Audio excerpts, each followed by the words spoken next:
Et dans cette optique également, il faut regarder cette émission parce que toutes les semaines, il y a les tops et les flops d'Enzo Allo. On commence par quoi, Enzo? Vous Les dites, tops. justement, alors, Allez. par les tops, justement. On commence avec le top 3, du coup, SPX 69 000, enfin, non, 6 900, pardon, donc plus 55%. Donc, on en avait parlé déjà il y a 2-3 semaines. C'est un meme coin sur Ethereum. C'est une parodie du S&P 500, donc c'est à prendre plutôt à la blague.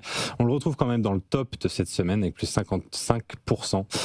On en parlait déjà aussi la semaine dernière, il y a une grosse tendance qui revient sur la DeFi et justement liée au stablecoin, de pouvoir utiliser des protocoles pour gérer un petit peu de monétaire. On a PancakeSwap qui revient avec 59%. Alors c'est assez intéressant en fait parce qu'ils viennent d'introduire une nouvelle mécanique qui permet fin de compte déjà de brûler une partie des jetons PancakeSwap lors de transactions. Donc ça fait un petit peu comme Ethereum, un effet déflationniste sur le montant total de réserve. Et en même temps, une fonctionnalité d'ordre à court limité qui permet de gagner des frais aussi. Donc en fait, ça pousse les gens à garder le token Cake et en même temps de faire des transactions sur le réseau, ce qui fait que les gens en veulent plus. Et en même temps, plus ils utilisent la technologie sur PancakeSwap, plus ils réduisent le nombre de jetons. Donc, plus 59%, plutôt intéressant.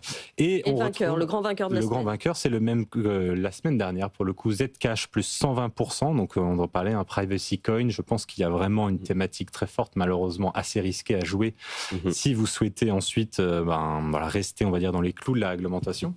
Donc voilà, 2 semaines de suite top 1 sur une crypto qui, pour le coup, est pas interdite au sens propre du terme en Europe, mais fortement déconseillée en tout cas à l'utilisation. Beaucoup de choses dans ce cas-là. Mais en fait, c'est lié, malheureusement, c'est forcément lié. Plus on va donner des restrictions d'un côté, plus des investisseurs vont aller chercher des outils libertariens de plus en plus puissants. Déjà, avec Bitcoin, on est quand même assez haut.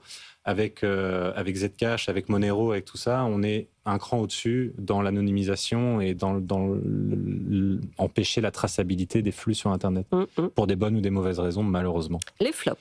Les flops, Plasma. Malheureusement, on en parlait justement, mais ça explique, puisqu'il était dans le top 1 la semaine dernière avec une grosse performance. C'est un petit flop. C'est un petit flop, moins 7%. De toute façon, aujourd'hui, c'est plutôt dans le vert pour le coup, à peu près. On va dire Bitcoin est à plus 10%, donc forcément, tout le reste suit.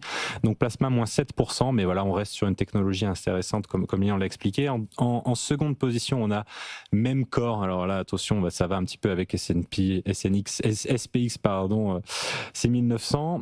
10 wallets détiennent 86% des jetons pour ce token Memcore, avec une caractéristique clé quand même qu'ils ont inventé le Proof of Meme. Donc le Proof of Meme qui est en comparaison au Proof of Work, au Proof of Stake, avec tous ces différents protocoles de consensus. Le Proof of Meme, c'est un mécanisme de consensus qui récompense la participation culturelle sur la blockchain. Donc plus vous postez de memes sur la blockchain, plus vous récupérez des jetons. Voilà, donc on verra ce que ça donne, mais ça c'est vraiment pour le coup, je pense un peu le truc. Bon, c'est le pari quoi. Moins 9% en tout cas. C'est ça. Et en dernière position, on retrouve Mix Finance, moins 63%. Alors c'était top 1 la semaine dernière avec plus 64%. Alors, je pense que c'est quand même largement expliqué par le fait que ça a pris 1400% en une semaine début septembre, ce qui fait qu'on a quand même aujourd'hui un rattrapage qui paraît assez logique.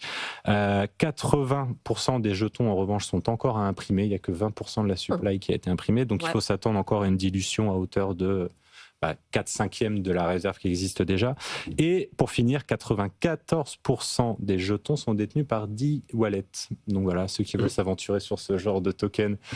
Vous aimez vivre. Voilà, je vous conseille la recherche pour savoir ce qu'ils ont dit. Exactement, il faut se faire aider. Exactement. Il y a une version premium maintenant, on vous l'aura dit.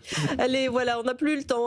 On devait parler de Strasbourg, Pauline Armandet. Ce sera pour une autre fois. Strasbourg qui se met à lancer une consultation sur les cryptos et sur le Bitcoin. Bon, on verra ce que ça donne. Merci Pauline Armandet, journaliste BFM Business, Lilian Aliaga, cofondateur d'Oak Research, Enzo Allo, CEO de cryptopatrimoine.fr. Émission à retrouver en podcast et en replay, bien sûr, si vous l'avez manqué. Je vous laisse entre les mains de BFM Bourse. Très bonne journée.